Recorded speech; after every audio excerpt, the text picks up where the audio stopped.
Hello, guys, and welcome once again to Savannah Essence. Yes, we are using fresh, juicy tomatoes to make this nourishing bar of soup.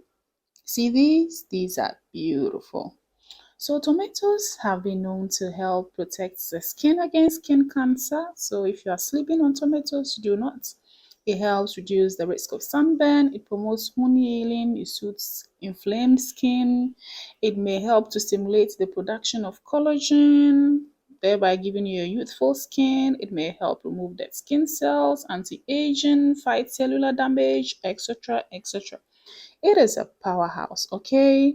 And when it comes to soap making, it gives that extra nourishing, that extra zhuzh and creaminess to your soups. Like I said, this month we want to cancel the making of boring soups, okay? So what we do is that you pick your tomatoes, you wash them, and then you dip them in warm water like I did. You cover them up and then you take out the skin. So now I know there are people who say that keep the skin, and then there are people who say, oh, take off the skin. I belong to take off the skin part, because when you have your skin and it's not properly blended and it follows through the soap, it gives you a brown speckle. Trust me, I've tried all of these and I know what works. So the warm water helps to soften the tomato up, and then you can easily at this point take off the skin from the tomato. Okay. So now that we are done with that, we will now take out the seeds in the tomatoes, and then clean it nice and beautiful, or remove every other thing that's not really necessary, and then we can blend it, and that's how we use to make the soap. Okay, so it's a simple process. I mean, we can all do it, right? Right.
Okay, so we have successfully been able to take out the skin of the tomatoes and remove our seeds. The next thing to do is to blend it. So you can use your normal kitchen blender, your food processor, or you can use your hand mixture or your stick blender. In this case, I'm using the stick blender, and I'm going to blend it into a very smooth consistency, and add in a little bit more water just to be able to reduce the texture, and to make the blending really simple and fun. So once I'm done blending, I'm going to add a lot of water. So for your stick blender, and if it's not a very you don't have a lot of tomatoes that you're going to blend in your hand mixture, the one that we use to make soap should do the job really well, and it's actually a very good blender for those of you who haven't used it to blend other stuff. But this is how it looks like when we are blended. So I would still want to sieve this because I don't want any hard lumps to follow through. I do want this to be a very smooth mixture, so I'll sieve it.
So that's how our mixture looks like, and we want to freeze the tomatoes just to get some ice cubes, and that's what we're going to use to dissolve our lye.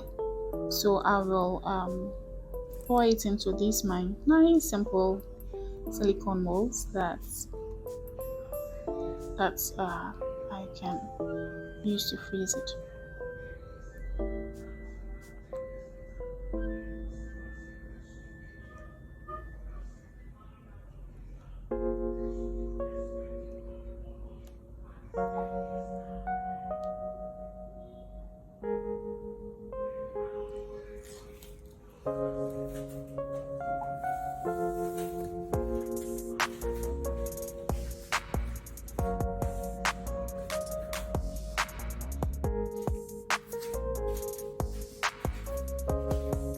So we have our tomato puree, if I can say so, well frozen, and this how it looks like this reddish I want to say black, but that's disgusting, but this is how it looks. So I'll just take out my ice cubes and then I'll measure it to the total weight of the water amount that I'll use for the soup.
So we are now going to measure our lye and then dissolve it in the tomato puree.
So you have to continue to stir this mixture to ensure that all the lye dissolves, because this is an extremely cold mixture. If you don't stir continuously, you risk having your lye settling at the base of the container and sort of caking up on you.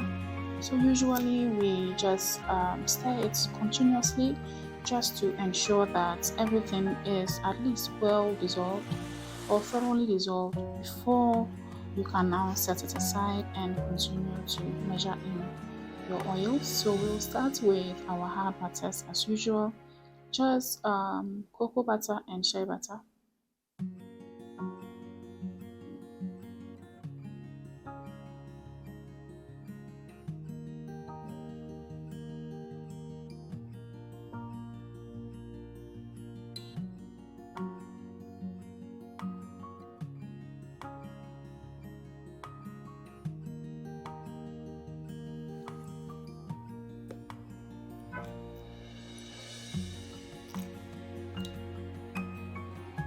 We're adding in our baobab oil, and so we're going to measure in our liquid oils as well.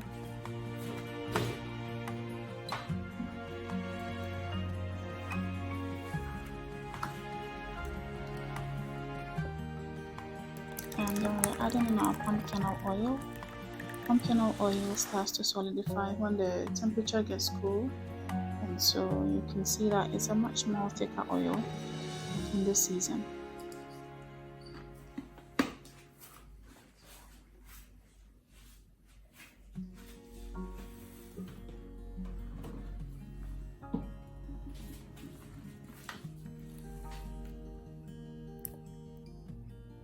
And then we're adding in a little bit of coconut oil as well.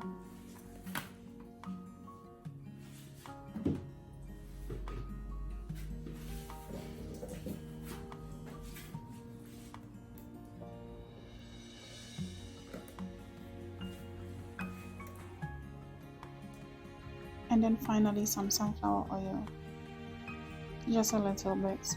So we'll have the full recipe in the description box for those of you who want to try out this recipe. It is an amazing recipe, just in case you want to give it a try. So we also have our oils well melted.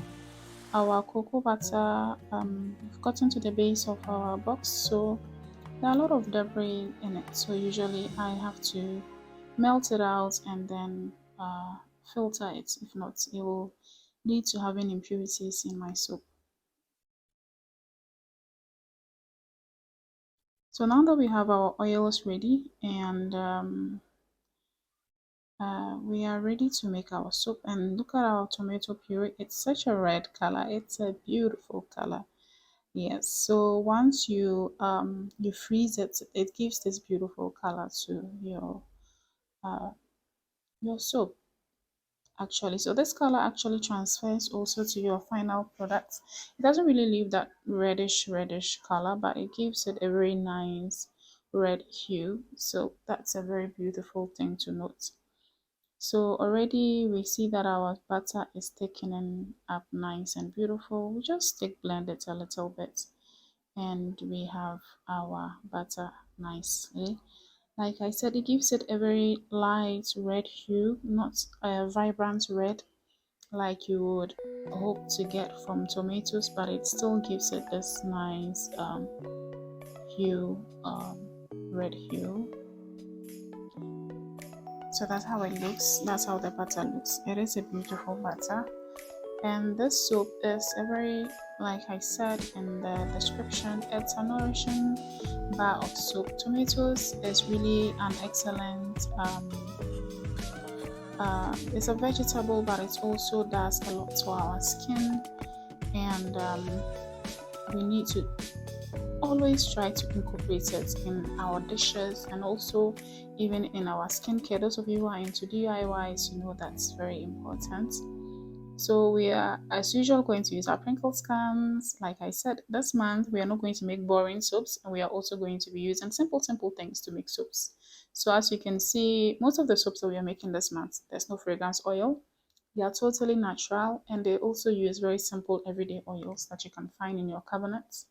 And for people who don't have these oils, you can just leave the things that you don't have, just leave it out. So for this video, you can tell me in the comment section the kinds of oils that you have in your pantry, and I'll generate a recipe for you. So that's my gift to you. You just tell me the oils you have in your pantry. Say, oh, I don't have shea butter, but I really want to make the tomato soup. And just tell me the oil that you have. I'll try and come up with a recipe for you, and then you can follow through these steps and make your soap. Okay, so anybody who has watched up to this stage, that's my gift for you. Don't tell anybody who didn't watch to this stage. But that's how it looks. It is a, a beautiful soap.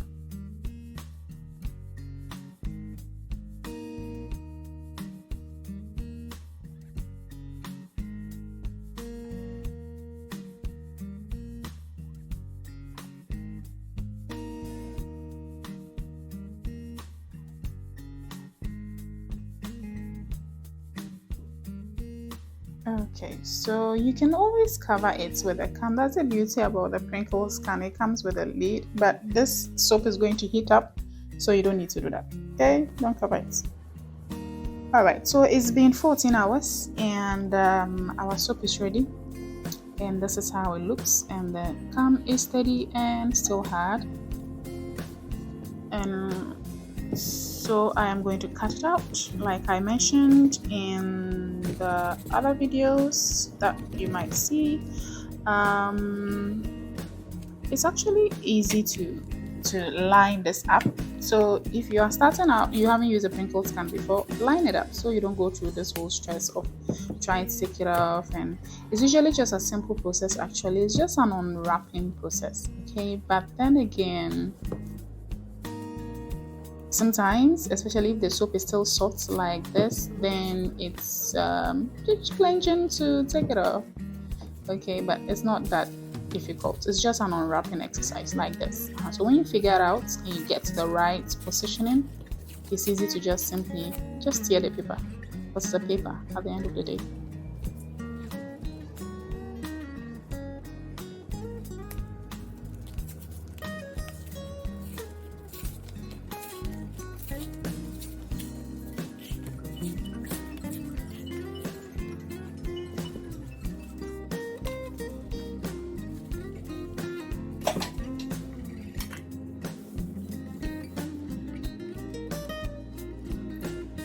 So this is how it looks. It is a beautiful soap, and to be honest with you, the camera is not doing justice to the actual color of this soap.